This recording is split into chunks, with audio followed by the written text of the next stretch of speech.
Oh, beda. Nah, ya arung tudang ke daerah. Oh, iya. Nah, ini tadi 4 golongan bisa menjadi arung. Anak karung, Iya. warane, yang ketiga pandrita, Pandrita orang pintar. nah, yang keempat tosugi melebak bekuna.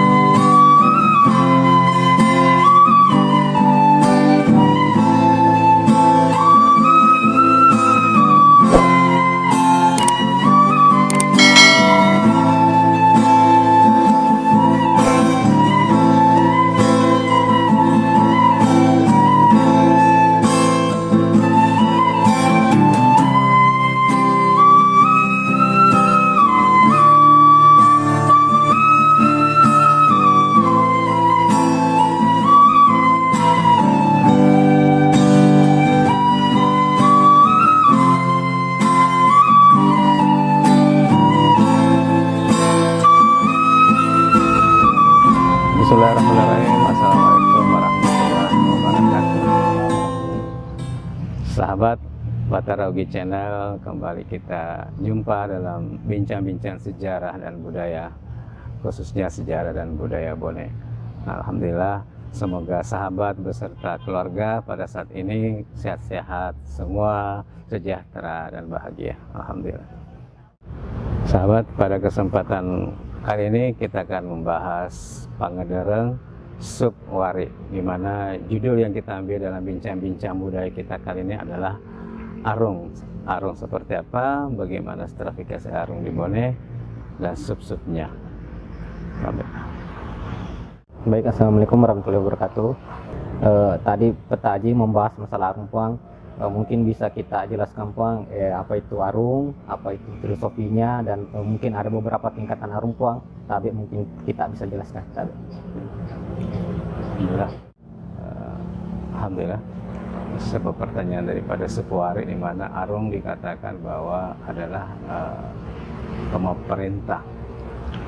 Nah, jadi arung adalah udang kekuasaan, di mana dalam kerajaan Bone dalam sejarahnya arung itu dibagi atas 3 bagian atau beberapa bagian.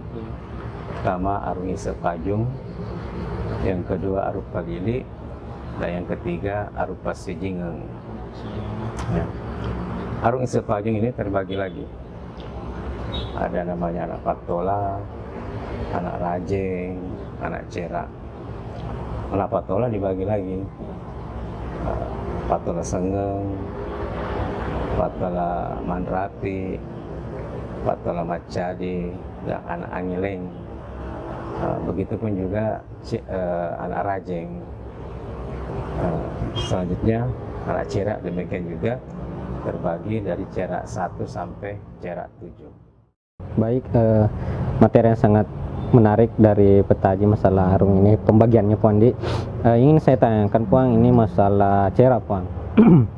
Ketika misalnya seorang Cera 7 Puan misalnya menikah kepada bangsawan yang memiliki derajat lebih tinggi daripada, kan suaminya istilahnya Cera 7 Puan, atau misalnya menikah dengan yang laki-lakinya Cera 7, terus perempuannya itu bangsawan tingkat tinggi misalnya, atau rajin Puan misalnya, apakah kedudukan anaknya ini lebih tinggi dari bapaknya atau bagaimana Puan, bisa jelaskan tabe?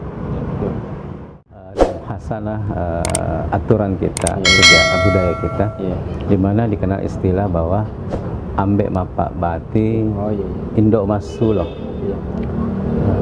Jadi desengi masuloh indok apakah mapetangi, apakah mapenoi, yarga mapendre. Posisi mapetang sini bila mana suaminya yang laki-laki, misalnya tadi dikatakan Cera 7, terus misalnya istrinya tadi Cera 7, berarti anaknya tangi di Cera 7. Itu tetap terjadi. Ya. Tapi bila mana tadi pertanyaannya bahwa Cera 7 laki-laki, terus menikahi wanita bangsa yang derajatnya lebih tinggi di atasnya, otomatis apakah anaknya lebih tinggi derajat dari bapaknya? Jelas. Karena posisi indok tadi ini lebih tinggi, berarti Cera ayah tambah Cera ibu dibagi 2, otomatis poinnya lebih tinggi, karena kedudukan dari istrinya tadi lebih tinggi dibanding suaminya.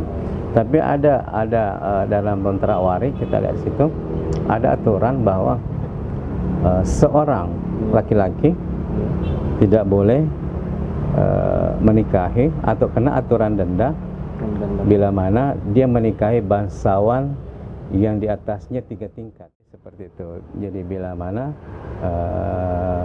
si ayah cerak 7 sementara istrinya di atasnya, otomatis anaknya lebih tinggi dibanding daripada ayahnya. Namun ada kejadian atau fakta yang kita lihat dalam sejarah yang pernah berlangsung bahwa seorang laki-laki, misalnya cerak 7 tidak bisa melamar gadis bangsawan yang mungkin berada di posisi cerak 2, paling cerak 1. Karena dilihat dalam setting sejarah yang pernah ada, sejarah terjadi bahwa ada seorang bangsawan dari sebuah kerajaan yang mungkin strata waktu itu berada di cerak 5, menikahi bangsawan berada di cerak 1. Akhirnya bukannya diterima, malah langsung dijadikan budak. Nah, jadi ada aturan, seolah ada aturan bahwa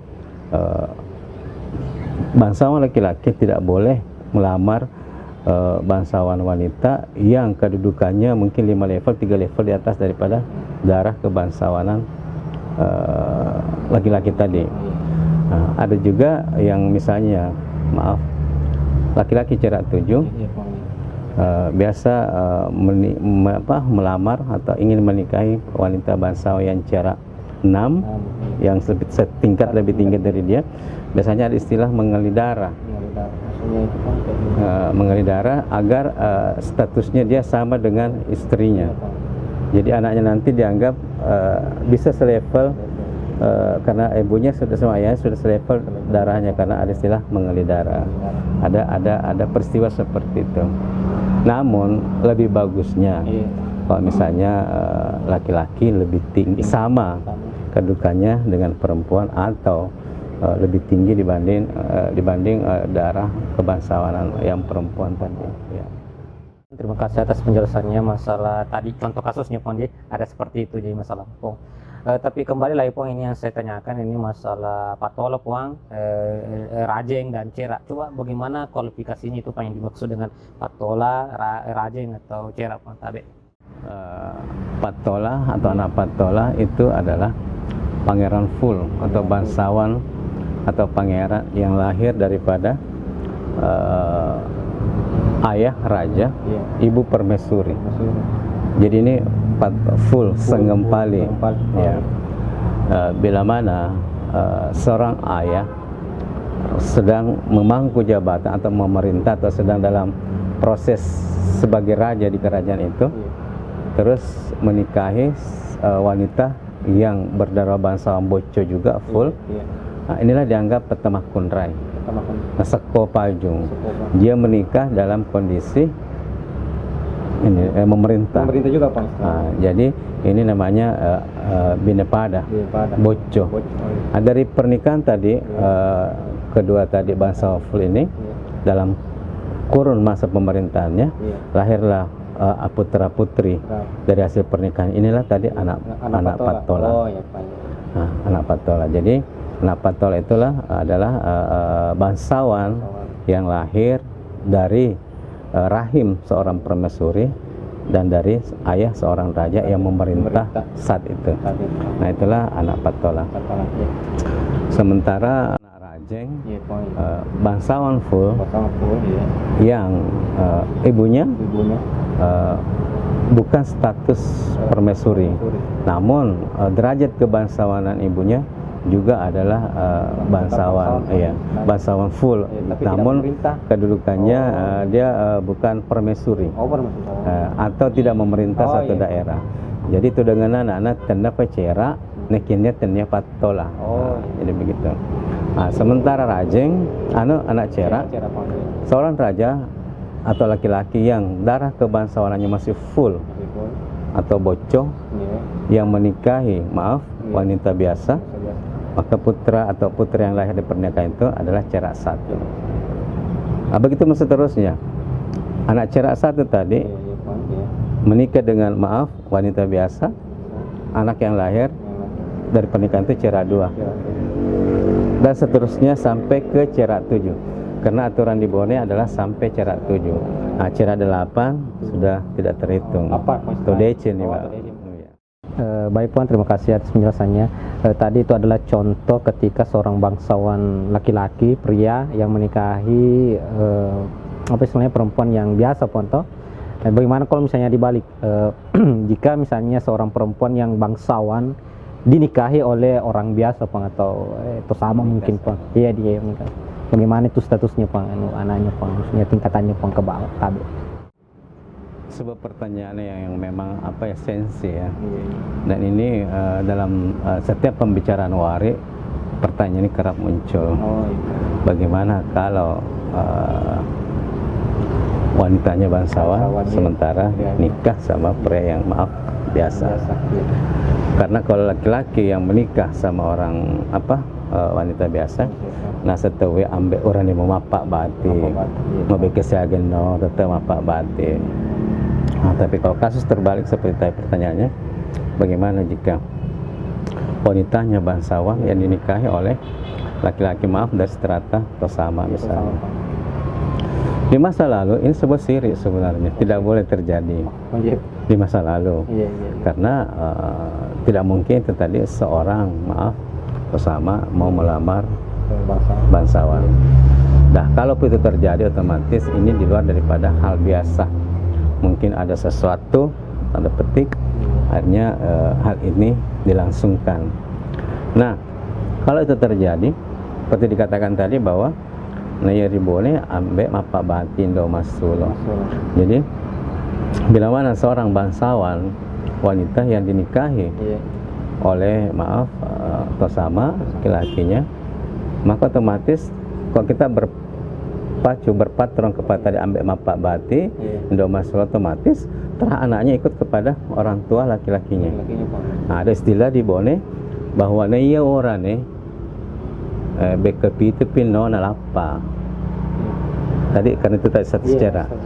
Nah, nekia iya makun reye cicengin no mabuangi malapai na sampo baro dicuke-cuke peneriseng.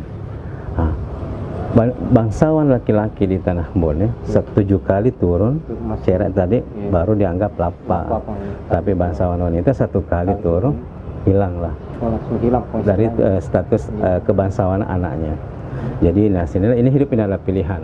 Maaf, di alam demokrasi sekarang kita diberi hak untuk memilih.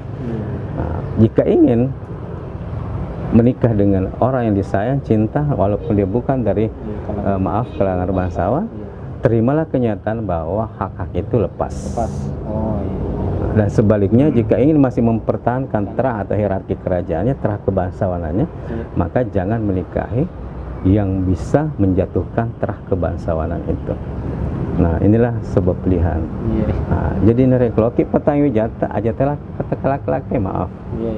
Ane kia kota puji TPP yang tuh puji silahkan nekia aja nemu PP ngaman rama bateram nasabah ini mentos pelapari wijata gitu. Inilah istilah. Jadi inilah kasus sudah banyak terjadi.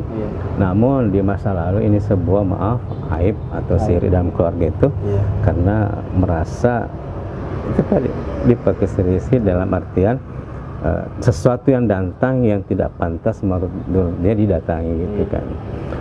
Namun sekarang perubahan pemerintahan telah berubah, keadaan banyak berubah, pergaulan muda-mudi yang gimana-gimana, hanya terkadang hal-hal itu tidak bisa dihindari. Anak-anak saling menyukai, tapi itu tadi di satu sisi kita hidup dalam suasana yang berbudaya.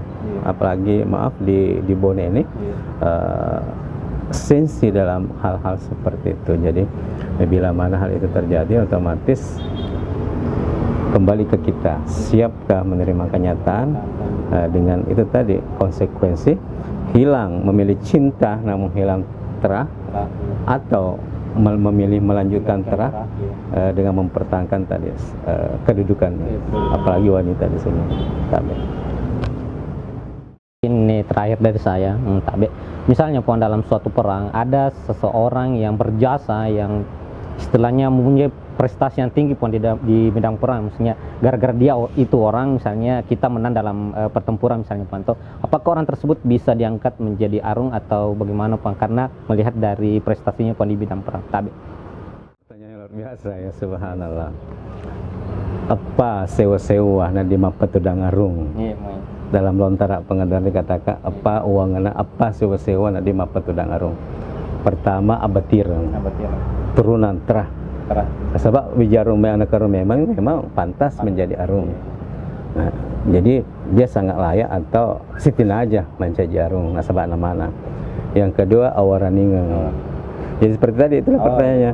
Jadi di masa lalu terkadang itu tadi seorang pemberani bisa dikasih jabatan menjadi arung. Tapi tanda petik arung bukan anak arung, karena anak arung dan arung beda. Nah ya arung tu dah ke daerah. Nah, ini tadi 4 golongan bisa menjadi arung. Anak arung, warane, yang ketiga pandrita, orang pintar. Nah, yang keempat tosugi melebak bakuna. Nah, jadi 4 neding apa sewa-sewa neding apa tudang arung. Pertama tadi wija abatireng. Jadi karena dia adalah turunan wija anak arung memang yang tidak mencaji arung, ya memang mak bati mencaji arung. Sahabat bati memang. Yang kedua waraningang. Jadi saat dia warani dalam suatu seperti dikatakan satu prestasi dalam sebuah peristiwa besar, akhirnya raja mengangkat dia menjadi arung. Entah jabatan struktural atau fungsional di kerajaan itu.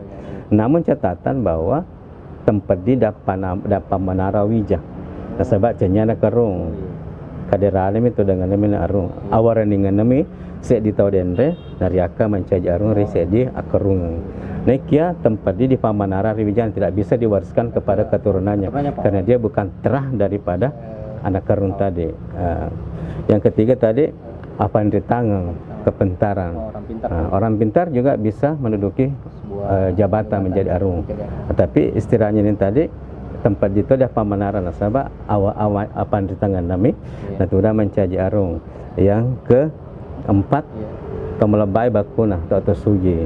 Jadi orang yang kuat ekonomi di masa lalu dikasih jabatan bisa apakah syah bandar atau rangkayo atau apa sehingga bisa menjadi arung. Tapi tanda petik juga bahwa ini tidak bisa dipamanarang kepada wijana atau tidak bisa diwariskan kepada turunannya. Kecuali jabatan tadi anaknya menduduki atau mencapai jenjang itu lagi. Nah, di antara keempat arung tadi terbagi 2 jenisnya. Karyasa anak karung ada mafasse, karyasa ada macening. Ada mafasse ini tadi wija memang ini sudah mencaji arung. Anak karung memang nak karung mencaji arung. Jadi ini ada mafasse. Yang ketiga ini tadi ada macening. Nah, sebab tanya arung, tanya wija, tanya anak karung, tanya batin itu sudah makarung. Jadi akarungana tempeding di pamanara di ujian ini dasar ada macening. Jadi 2 ada, yaitu ada mafasse sebab ada macening. Ada mafasse wija memang ini tudang ada makarung. Jadi bati mapak bati. Ada macening tanya arung, tanya wija anak karung, na tudang makarung na diasa ngarung neket tempeding na pamanara riwijana nasabak tanya bati di pak bati. Ya, seperti itu. Baik, materi yang sangat menarik dari Peta Haji narasumber kita. Mungkin Puan bisa ditarik kesimpulan dari pembahasan kita dari awal, mulai dari Patola, mulai dari Rajeng, Cera sampai terakhir tadi Puan, sehingga bisa memberikan edukasi yang bermanfaat bagi orang Bugis pada umumnya. Alhamdulillah, dari diskusi atau bincang-bincang budaya kita kali ini, kita bisa menarik kesimpulan bahwa arung adalah sebuah keniscayaan di mana arung merupakan sebuah fenomena yang pernah terjadi atau sebuah kejadian yang ada di masa lampau, di mana dalam kerajaan Bone, di mana ini arung bisa saja diduduki selain daripada bangsawan, karena arung itu adalah sesuatu posisi atau jabatan. Namun ada macening, inilah jenis arung yang tidak bisa dapat menaran nasabak tenyabati natudang. Sementara ada mapasi adalah mana anak karun natudang ada mencaji arung. Jadi Bone tidak terlalu kaku di masa lalu. Jadi kesempatan menduduki jabatan di beberapa lin Bone terbuka. kecuali jabatan mangkau atau jabatan-jabatan tertentu yang memang harus diisi oleh anak-anak patola. Namun di jabatan-jabatan lain boleh terbuka memberi kesempatan untuk berkompetisi kepada para penduduk atau masyarakat Bone, sehingga bisa berlomba-lomba memacu prestasinya untuk menduduki jabatan-jabatan tadi. Nah, sebab dikatakan tadi bahwa sari are mapatudang arung wija memang nih batirang awaraningeng avan ritangang asugirang. Jadi di masa lalu boleh sangat elastis dalam menjalankan roda pemerintahan, karena pemerintah itu dari rakyat, oleh rakyat, untuk rakyat. Alhamdulillah sahabat Batara Ogi Channel, demikianlah bincang-bincang budaya kita kali ini. Semoga memberi manfaat buat semua. Adapun segala kekurangan dan kesalahannya itu adalah menunjukkan kedangkalan ilmu kami, dan mari kita terus belajar menggali sejarah dan budaya kita, karena kalau bukan kita siapa lagi, kalau bukan sekarang kapan lagi. Tabe, salam budaya.